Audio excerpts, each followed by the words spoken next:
When I'm away. When you're out of town. When I'm out of town, yes. I'm talking myself out of a job here. You had a week off. Yes. Recently, and you're entitled to your holiday. Thank you very much, He Stephen. isn't, but there you go. Oh. But when Rufus took over, and I just didn't enjoy the show because it weren't linear. It didn't carry on. No. Well, here's the thing. It didn't carry on the narrative of my show. Not really. No, good. It shouldn't. Rufus was just talking about science, and I just couldn't listen to it. Right, first of all, hang on, Stephen, hang on. First of all, I don't think Rufus was... sorry. First of all, I don't think Rufus was talking about science for 15 hours that week. Oh, no, But even if he was... I tuned in for one episode, and he was talking about something that I couldn't understand, at least there. Anyway, and the second thing is... I've not finished my first thing. Sorry, okay, yeah, go on. You're not on cocaine, are you? No, that is definitely not my drug of choice. I didn't realise that was your drug of choice. My drug of choice is alcohol, mate. Well, it's not my drug of choice now. I'm just saying back in the day. No, now, but back in the day, yeah, if you've got an addiction, then yeah. Secondly... Second point, yes. Yeah. I've seen hedgehogs, and again, I agree with Kath. Do not touch them, because they're full of ticks and... I said that! I said that. Are you... Because I've got a low voice on air. Hang on a second. So are you drunk now? Am I drunk? Yeah, absolutely. I was made homeless today. Oh, well, I'm sorry to hear that, but here's doesn't matter. the thing. It's so hard to talk... I'm really sorry about that. It's horrific, but it's so hard to talk to anybody who has indulged in their drug of choice, and I'm deliberately slowing my words down. Okay, my third point was the only reason Stephen, I'm at a real dilemma here. What is your dilemma? And I just said that slowly. Yeah, I didn't mean to say... Okay, yeah, what is your dilemma? You have not heard a single thing I've said. I have. You haven't. And I've been listening to your show deliberately all night. No, I'm talking about this conversation. Okay. And I'm not having a go at you, right? Because I understand, I get it's a tough old day you've had today, man. I get it.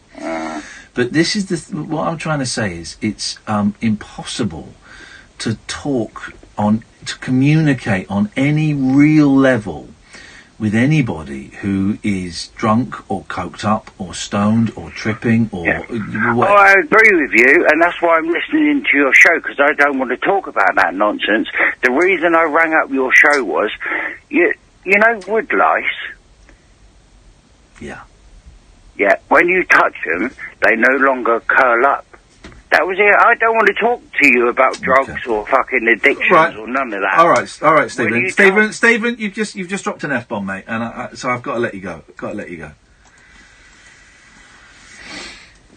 Did I get that dump? That dump button was a little bit heavy, and I don't know if I got it. Did I? Again, if you watch us on YouTube, you'll hear it. So apologies if it did go out. I don't think it did, but if it did, sincerest apologies. Those last two calls have really depressed me. No, mate, I don't feel sad for those people, actually. I don't feel sad for them. But it's just depressed me. The frustration. Isn't it funny that we had two callers back to back who were off their face in one way or another? And it robbed them of their ability to interact. There was no interaction. It was blah, breathe. I'm saying something, whatever, blah, from both of them. And they both thought they were okay to function. And listen, and if you're listening, both of you, I'm not having a go at you. I'm sure you're both wonderful, wonderful human beings. I'm sure of it. But it's depressed me, those two calls. It's depressed me. And coming off the back of reading that John Belushi book, I mean, that man took a lot of drugs. Although I'm reading it, and I'm reading bits of it going, well, that's not much. Genuinely, I was like, oh, that's... But,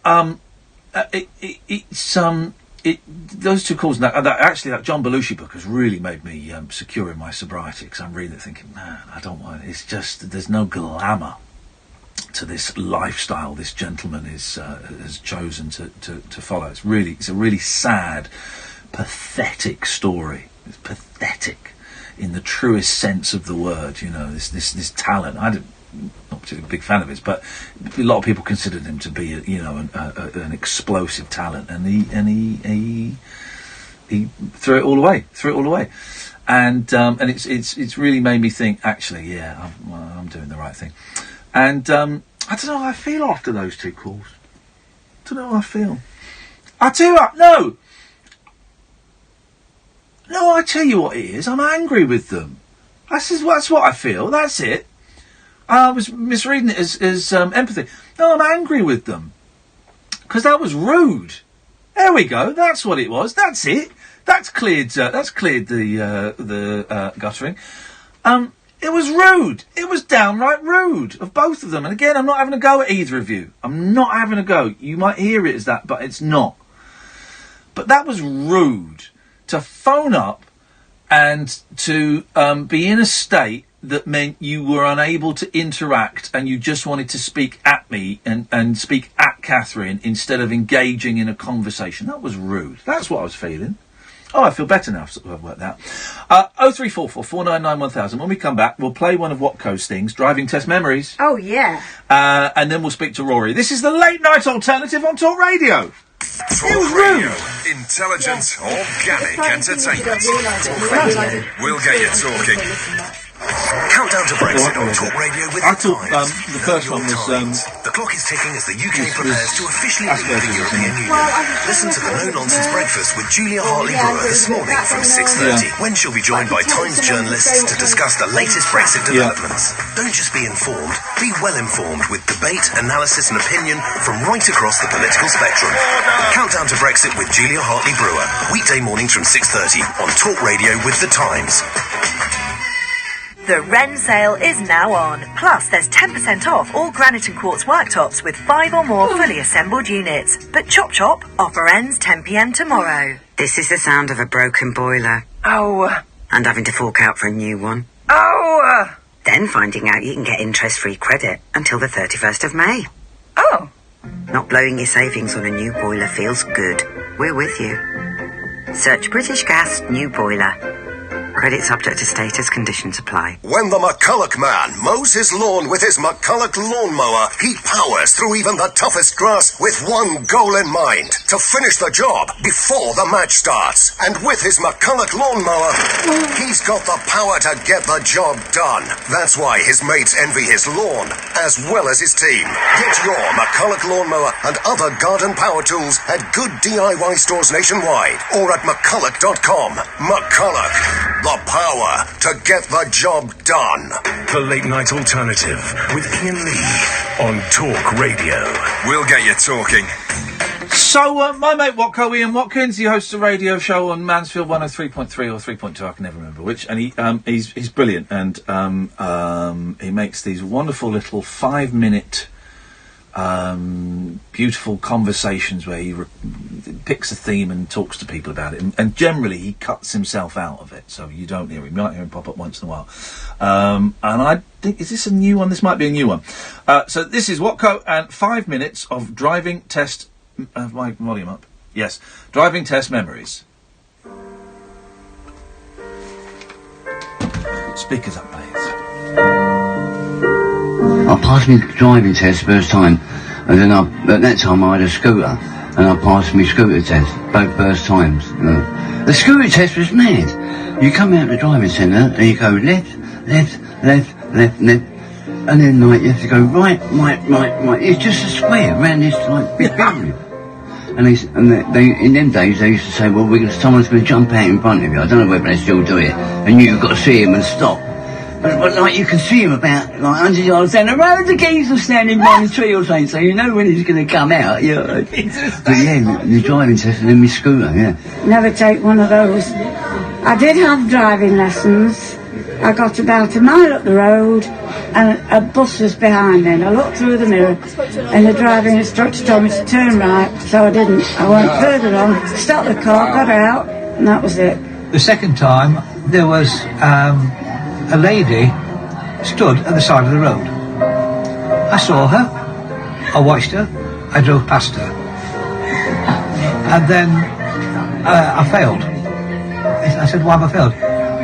There was a pedestrian standing on the side of the road. I said, yes, I saw her. She might have stepped off. I said, she didn't. But you didn't sound your horn to warn her. I said, mate, I said, if I sounded my horn at every pedestrian in Sutton standing on the edge of a pavement, I would have my hand on the button all the way through Sutton. Failed. My first fail was amazing because we just had a new bed the day before my driving test, and we lived in a small terrace house, so the only way to get the bed into the bedroom was to chuck the old one through the window and pull the new one in. Well, in the process of doing that, we smashed the window. So of course I'd gone off the next day for my driving test, come back, failed, and Keith was stood there with the flowers and the bottle of wine and the car, you know, well done, and I threw myself upstairs, threw myself on the bed. It was dark, it must have been winter, and I'm sobbing into my pillow thinking I'm the world's biggest feather because I can't pass my driving test. And then I suddenly became aware that somebody was watching me, and I just sort of looked up at the window. There was a bloke on a ladder with a pane of glass in his hand, sort of looking vacant at me, thinking, this woman's crazy. And what are you looking at? And I went and locked myself in the bathroom and just continued to rant and sob. Oh, I failed the first two. The first one I failed for undue care and hesitancy. But you passed straight away. It means I was overcautious. Yeah. The second one I failed for going over a red light, I think. Well, it was amber red. And the third one I passed, and I thought I drove worse on the third one than the first two. It did take me 3 goes. The first time I had a driving instructor who came out and he says, we need to take you out on the road. And he was a very thin, almost rodent-like man in a bright purple suit, and he didn't want to indulge in any conversation at all. We went out and I did a 3-point turn in about 8, and there was a lady in a car parked up, and she said, oh, she was constantly tooting her horn, constantly. And what happens is I reversed back as I was doing the 3-point turn, touched the curb, and he failed me on that. Are you mad? No. I did have a driving lesson when I was on a caravan site with my stepfather, and I nearly knocked into electric cables on the side of this caravan and nearly smashed the car up. So that were it. You never went back? No. If I start learning how to drive here, and I'm telling you now, you keep off the road. No, you keep off the pavement, you keep on the road and keep off the pavement. I think it took 2 times, or did I take 3? I failed it first time, definitely, which is very off-putting because you think, oh, you assume you're going to fail again. I thought I was definitely going to fail when I went and passed my test. And I think what helped was, halfway through the test, it snowed heavily and the windscreen filled up with snow even though the windscreen wipers were going. I just turned to the instructor and I said, I'm very sorry, but I'm afraid I'm going to have to stop. And I pulled in, signalled and pulled into the side of the road and cleared my windscreen and then got back in again. And then we pulled off again and the snow had mostly stopped by then. It was like a heavy snow. And I wonder whether he passed me because I had the sense to stop instead of carrying on regardless. I passed on the 3rd attempt. I think through life, you grow by your failure. Failing isn't a problem. Failing doesn't mean that you're a lesser person. To fail is to learn by mistake, by error. We all make mistakes. If we learn by our mistakes, we come out stronger at the other end. So, failing isn't a biggie.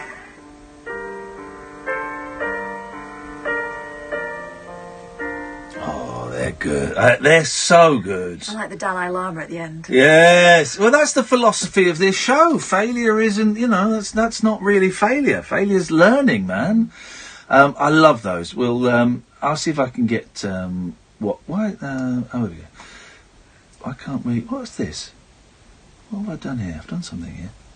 Oh, there it is. Sorry, love, we're keeping you up, love. Yeah, a bit. Yeah, sorry about that. I had to get up with the kids early this morning. Yeah. Because we're home alone, so I had to do all duties, and it's really quite tiring. I'm not sleeping because I'm off the metazapine. I've been off it for a week now.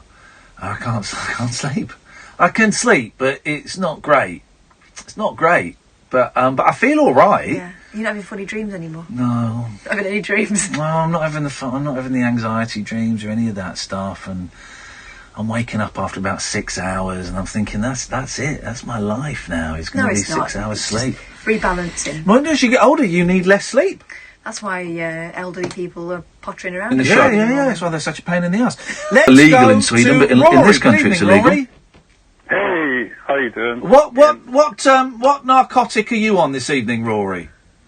A torch and midnight air. Okay. All right. Okay. All right. What have you got for? Where are you then? Are you out and about? Yeah, I'm out and about. I went to an open mic and then hold on, I'll just change on the. Hello. Hello. I went to an open mic and then and did some performance and then it said go for a walk. What performance did you do? Stand up or music? In between. Oh, storytelling. Huh? It's like That's a thing. performance art. Oh. Whoa, you speak on my language. Describe the act, man. So it's me and my friend James, and we're called James and Rory. And what we do is we improvise. Where did you get the name from? Love that. That's so X Factor. My name's James. My name's Rory, and together we are Rory and James. Yeah. Okay. So I say, yeah. So we do scores based on words. So we'll both talk at the same time, and we will try to synchronize our words. And he will do gibberish, and I'll do speech that is an interpretation of the gibberish. It's a bit like you talking to the callers. Yeah. No way. So yeah, we've been doing it for years. I do stand-up comedy as well. I want to see the. Oh, so hang on. I don't understand the act. So he speaks gibberish, you speak words, and then you try and sync up. Oh well, we'll do. It's like we'll do 5 different improvisation scores in one session. What do you mean by score? What do you mean by scores? Well, the scores are like your template for the performance, for the improvisation. So the improvisation is works around the so the improvisation. So one score might be you talk and I do gibberish. That could be something like that. Or sometimes we have scores with like 3 or 4 people. It's called action theatre. Is this making it any clearer to you, Catherine, on any level? I think someone might have spiked my tea. I know. What is this? It's all gone into a very strange world. I think it's maybe something you need to see. Yeah, it sounds great. Yeah. It sounds great. We have YouTube videos up. I think it's James and Rory Action Theatre. All right. Right, hang on a minute. Let me have it. All right, let's have a look. I like the title Action Theatre. Action Theatre. Exchange. Action Theatre. It was invented by a woman called Ruth Zipporah from San Francisco. Action Theatre. Right, let's have a little look.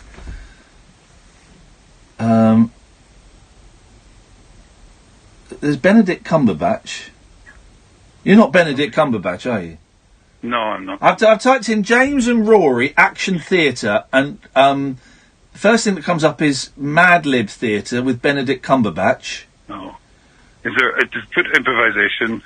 Oh, okay. I'm going to put impro because that's what we call it in the biz. Oh yeah, That's actually what they call it. Nate, I don't think you exist. Oh, well. As Rory James. No, mate, I don't think you exist. No. Oh well, never mind. Anyway. But how did it go? Was it good?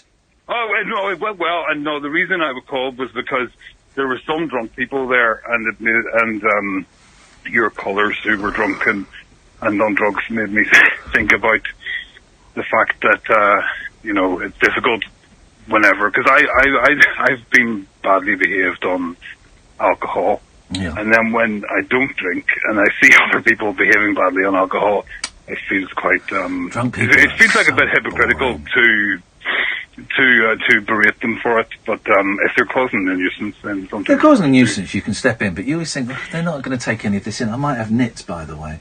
What? I might have nits.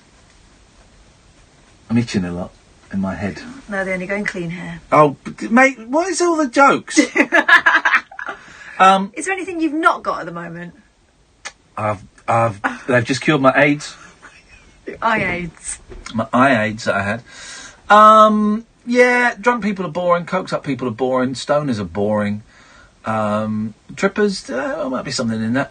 But it's just boring, you know, and it's just so dull, and I try not to be in the presence of people, and it's funny with that first call, I'm slightly disappointed in myself, because normally I'm really good at sensing cocaine. I can tell if someone's holding coke, if I'm at a do, I can, within seconds of walking into a room, I know who's got cocaine, just because there's a vibe that just comes off them. There's just a vibe. And, you know, and I'm surprised I didn't pick it up with that guy. Anyway. Well, you know, Rory, keep on keeping on. What's the plan with James and Rory? Well, he does his own stuff, and I do my own stuff, and we get together and we do our bits and pieces, and it just keeps us going in our own performances. It's good. Well, activity to do. Yeah, it's good, man. It's good to make stuff and create stuff and do stuff and yeah, good. Here they are, James and Rory, improv. I just typed it in. Over the top of Benedict Cumberbatch. Right, let me try it. Hang on a minute, maybe I didn't press enter. Oh yeah, there we go. If I play this, is it going to be sweary? Oh, I don't know. I don't think so. All right. Well, let's. Altogether, Mr. Adjer's poetry was well recited. You look like the same people. Are you the same people? Yeah. That sounds like us too. He looks more like Jean-Luc Picard, and you look more like Dara O'Brien. Anyway. Amazing how people can. I'm really impressed by how some people can remember things. All together. Yeah, It's brilliant. how did you remember the whole one, every intonation, every word?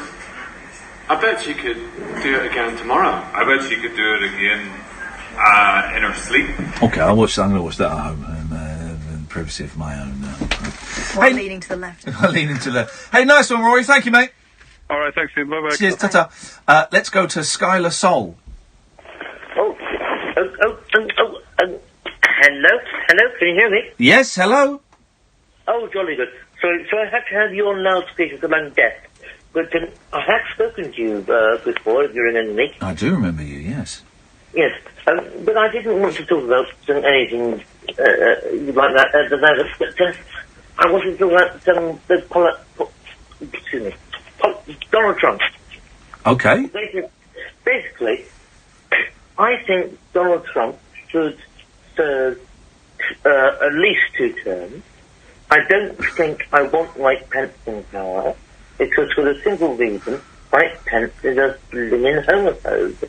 I know Donald Trump may be homophobic, but Donald Trump, Mike Pence, I don't know. Which one would you weigh yourself on? Well, why have we got to choose one of those two? Well, I don't know, because if Donald Trump was impeached.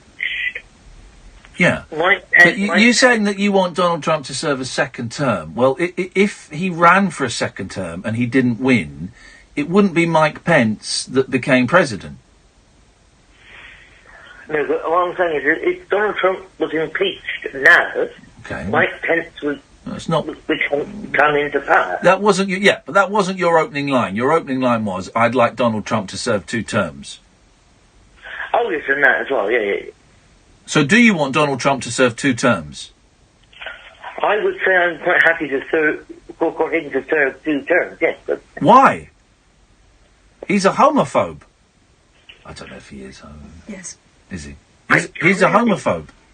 Look, I kind of guess that I'd rather have him in power than somebody who is not able to do the job. I don't know. But what makes you think that he's able to do the job? I've been to America and I know how it works. I know all the business. But I must admit that, okay. You don't care. You don't care about Donald Trump. You don't really care about Donald Trump. No. You don't, do you? You're just saying it because you wanted to phone up, which is great, and it's nice to talk to you again. And you thought that you had to have something newsy and worthy to talk about. And Donald Trump this is the state of British radio. Donald Trump is what everyone's talking about. I don't care about, I couldn't care less about Donald Trump. Couldn't care less about him coming over here. I couldn't care less. All right. Also, I just wanted to inquire. All right. Okay, that's fine. Let's get real. Let's get down to let's roll up our sleeves and let's get down to the nitty gritty. Let's get down to that. Okay. Basically, when I rang you last, you basically, I believe you was cancelling actually phoning radio. Is that correct? And I turned on your radio, and then I got confused the next day because you were taking calls again. So I didn't we stopped taking calls, and then and this is the first time I've revealed this. My boss received a petition of over 15,000 signatures requesting that we take calls again. And hello. And I am the voice of the not so common man and woman and everything in between and everything outside those spheres. And I decided that I would take calls again. Well, that sounds good. I've also I went to my mum's. I've been to my mum's a few times. Breakfast, right. It's a little bit. It's a little bit muffled because I know because you're on speakerphone, but it's. I'm struggling to understand. I'm just going to try and hold. That's good. I'm just going to try and put it. Yeah, you got it now. Yeah, I got it now. Now we're there. Oh, got it. Thank you. I'm just trying. Unfortunately, when I went to see my mum, and I've been see her a few times now, and I've been dressed up as Sky or Soul or in between or whatever. Yeah. And basically, she just basically laughs at you. Oh. She's sort of like, it's like she'll keep calling me Dave, and I'll say, look, my name's Skylar, so, and she'll just keep laughing in between. I don't know what it is, but I could accept it. I could, but I don't. Well, at the end of the day, it's like I suppose any parent wouldn't want their child to be what they weren't expecting to be. But well, yeah, I can imagine. It could possibly be difficult for a parent to accept that their child wants to transition or is transitioned or has. And especially about 25 odd years ago, when I told her I was bisexual, she said basically, the man shouldn't lie with men or that stuff. Well, you're up against you're up against that book. I'm afraid you're probably going to lose. You're fighting a losing battle if someone's read that book. But how does that when she laughs at you? How does that make you feel? Well, I kind of guessed that she's obviously accepting of me in some way. Yeah. Because she wouldn't let me through the door, would she? Otherwise. No. She's got to look at it like that. But I kind of look at it in other ways, like, I'm just wanting to just be me.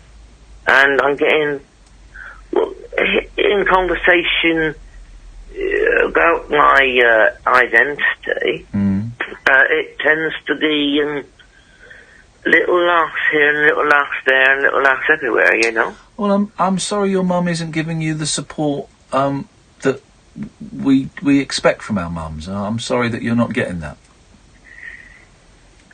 Fair enough. But anyway, at the end of the day, I wanted to talk about a little bit of politics as well. I didn't want to just make out that every time I ring you... You can call him about anything you want. You can call him about anything you want, Skylar Soul. Absolutely. Can I just think one point? The monarchy, I think Prince Charles will become a great king.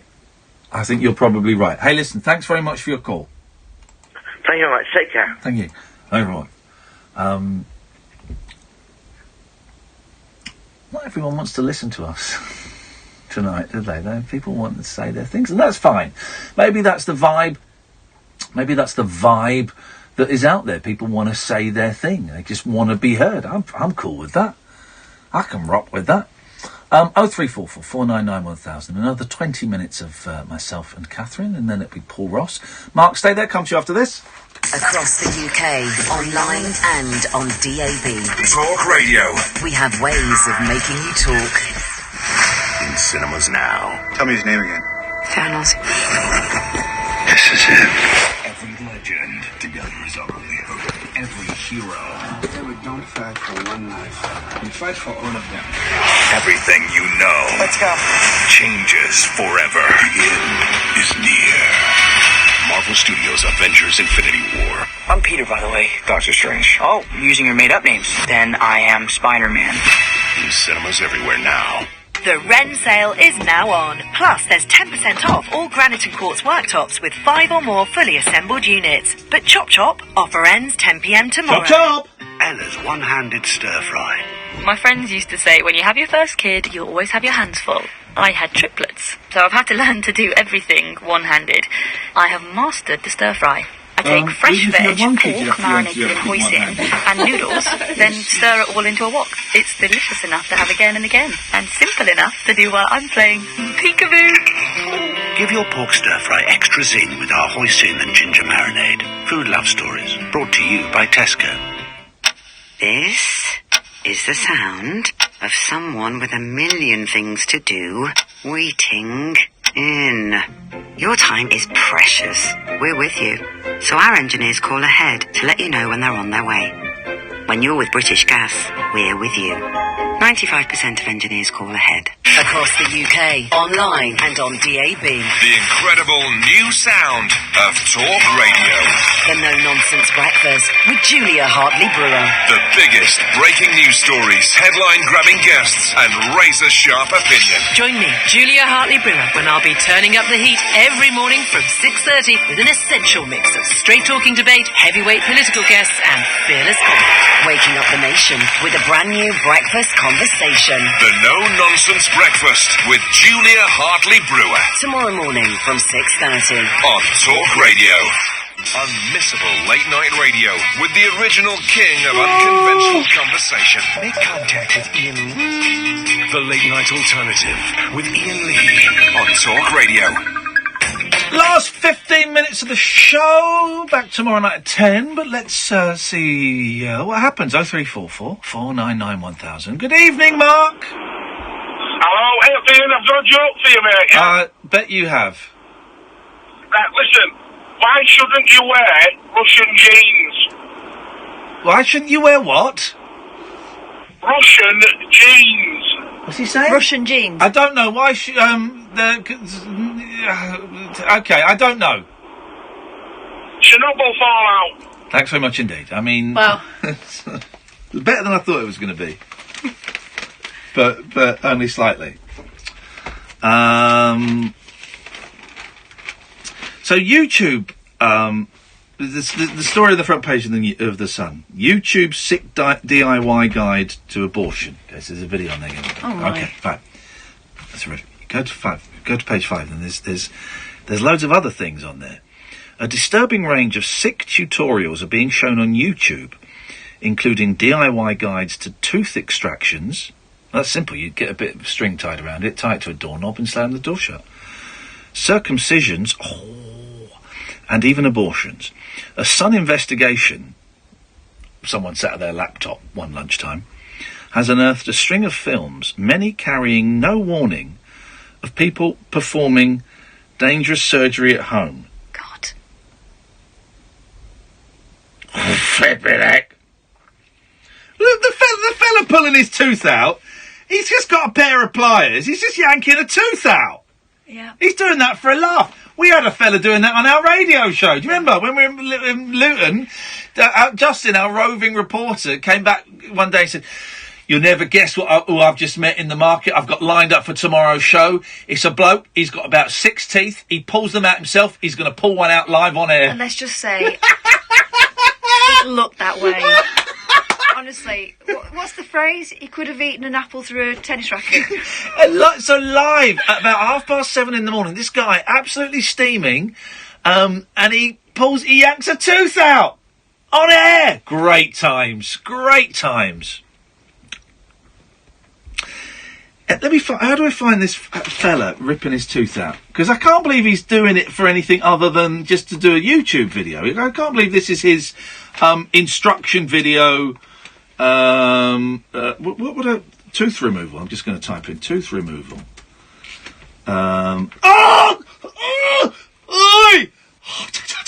There he is, DIY tooth removal with pliers. All right, this isn't a sick. All right, I'm going to play this. It might have swears, so here we go. Right, so let me just say what I can say. It's a 45-second long video. It has, it's only had 10,000 views. It's a fella in his kitchen, in a vest, very muscular man. He's looking into a mirror, and he's got some pliers in his mouth. It looks like it's a wisdom. Oh, no. It looks like it's a wisdom tooth. Here we go. He's grabbed it. This is going to be great. He's grabbing it tight, both hands. He's looking at the camera. He's a professional. Oh! Oh! Oh! Oh! Oh, God! There's blood everywhere. Oh, God! This is the best thing I've ever seen in my life! It's horrible. He's biting down on some cotton wool. Got good music on in the background. Look at the size. Look at the size of this. Look at that. That's a wisdom. That's massive. Oh, on it. Buddy, you are my hero. There's loads of them. Oh my God, there are loads of them.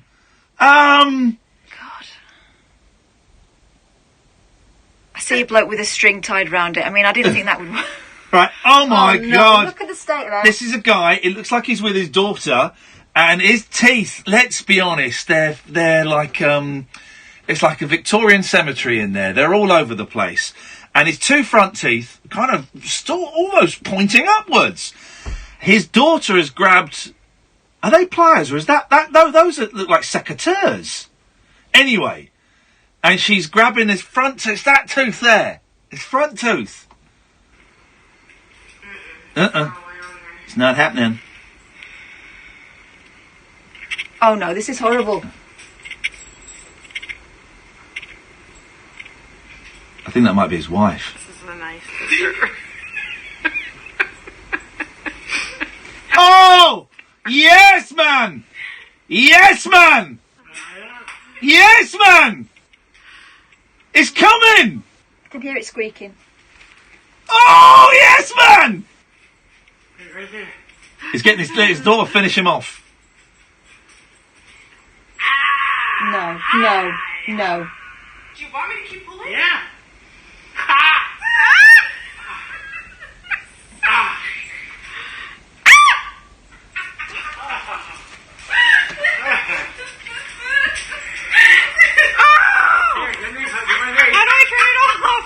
Get my face! Let's go get my face! This is the greatest thing I've ever found in my life. Great scenes, guys. Great scenes. Come on. The Sun. Come on. Even by your slack standards. One 4-minute film without warning shows a child being circumcised, seemingly without anaesthetic. Right, this is all going to be America, right? And the thing about this is because they have to pay for their care. So these are people who are trying to avoid like $100, $200 to sort themselves out. It's awful. Music is played to mask the boy's screams, but viewers can see him writhing in pain, which has been viewed more than 23,000 times since April 2016. Yeah. That's not many, is it? God. Another clip. Oh, okay. Another clip seen more than 3.2 million times. That's the one we saw.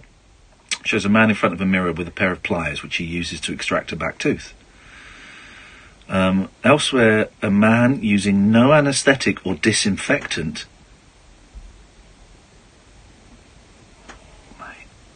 cuts into his foot with a scalpel before jiggling a tendon. Oh, man, no. Jiggling a tendon. Instructions on removing lipoma tumours. Those are moles, aren't they, I think? I'm not sure. No, that lymphoma with that? No. It can't be a lymphoma. I know, moles are separate. Lipoma, okay. Stitches. That's useful to know how to remove stitches, because stitches, all you do is you cut the end and you yank it out. I don't know. If it's old-fashioned stitches, the new ones dissolve, but old-fashioned ones, you just cut the knot and you pull it. Save the NHS, for God's sake. Ingrowing toenails and moles can also be viewed. Oh, no. Who's watching this? What perverts are watching this? Advice on injecting Botox fillers is also shown. Oh, no. While another clip demonstrates the art of stitching a wound using pigskin. The tooth on that is funny. I'm alive. There's a young lady doing it. Let me just... I really don't think this is a great idea, but...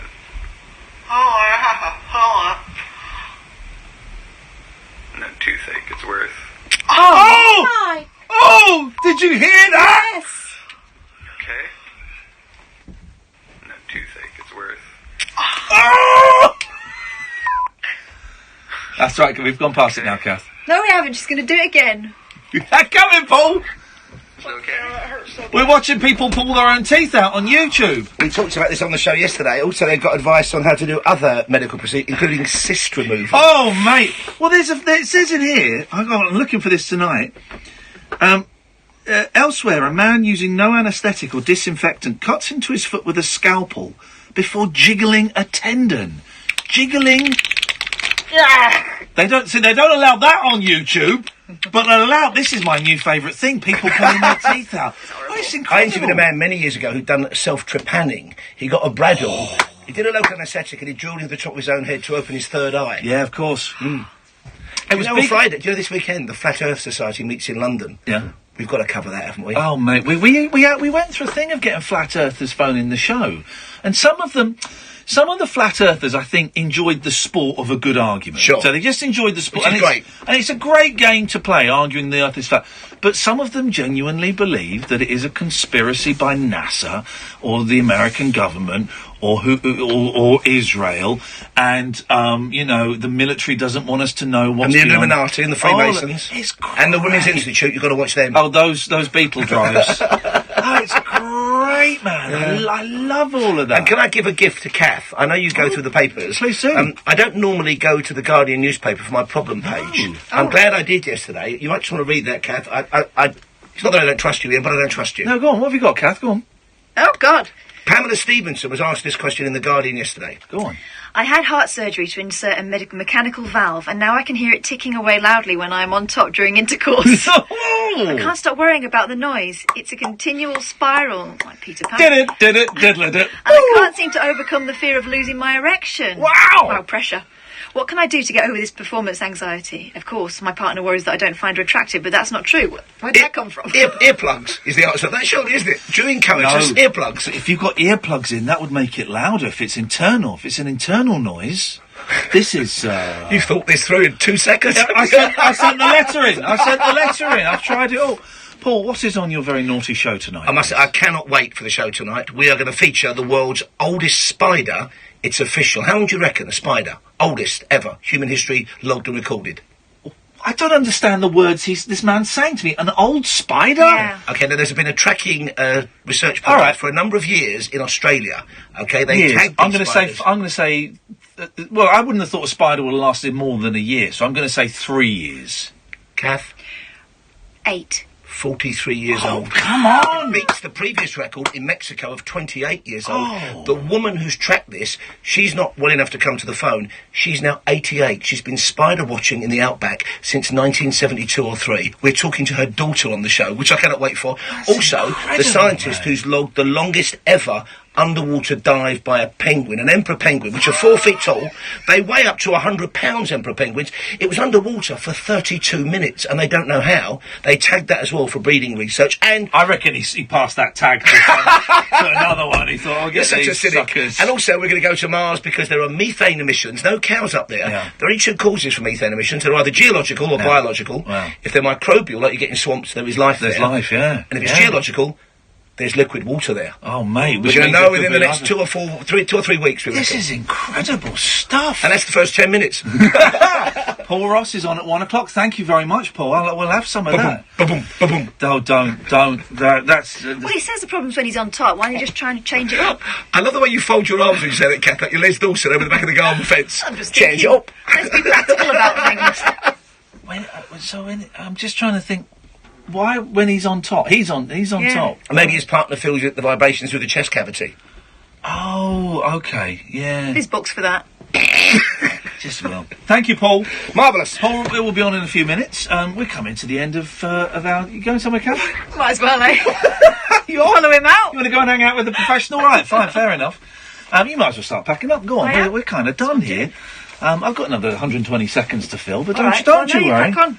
I will crack on. I'll watch. I'm cracking on. Now go and tidy up. Pack up. Tidy. Pack up and I'm tidy. go home. That's it, dear listener. I feel that we are done. No one's going to call us in this last minute of the show. Podcast. You can get this show podcast. You can get the Rabbit Hole podcast by going to iTunes or your usual podcast provider, typing in Iain Lee, Talk Radio, or Iain Lee, Katherine Boyle, Rabbit Hole, something like that. Oh, and the show that we're doing on June the 3rd... Sunday, is it June the 3rd? I don't know. Anyway, so... It's a weekend. It's a weekend, June the 3rd. Katherine and I are doing a live show. It's going to be like a TV show, sort of, in front of an audience at the Bill Murray. You'll be able to watch it on YouTube. We're going to show some short films, hopefully have a guest. I need to email Pips if he's free. There are 30 tickets left, and if you want those tickets, if you go to ticketsource.co.uk/Iain-Lee. ticketsource.co.uk/Iain-Lee. It's kind of an experiment. It's a punt. It may not work. I was at the venue this weekend just testing out the Wi-Fi. The Wi-Fi is good enough for us to do a 2-camera setup. We'll get a guest. We'll show some films that you lot have sent me, and it should be a right old laugh. And even if it doesn't work... We've had a go. We'd have had a go. You'll have had a show. You can come and see a car crash happening live in front of your very eyes. So go to ticketsource.co.uk/Iain-Lee. That's it. We're done. We're dusted. Any other insults you want to throw at me, Boyle? I'll save those for private. Thank you very much indeed. Thank you, Sam. Stay tuned. What's my... Coming up after the news at 1, it's Paul Ross. Ta-ta! Talk Radio. We've got entertainment, and we're not afraid to use it. Talk Radio. Keeping your 4 wheels fresh when you've got a 4-legged friend can be a hairy business. Until now. Power Out Pet Mess Kit is the brilliant new product from Turtle Wax that keeps canine carrying cars clean. Whether you take your Vizsla in a van, your Hound in a hatchback, or your Black Lab in a black cab, Power Out Pet Mess Kit is the simple way to remove the unwanted hairs and odours pet passengers leave behind. Turtle Wax Power Out Pet Mess Kit. Trusted innovation inside and out. Buy today from Halfords to get 20% off. When a stroke strikes, the damage spreads like a fire in the brain. When you spot every single one of the signs, think and act fast. Invited my boys backstage to meet them. The singer came out and chatted to them, and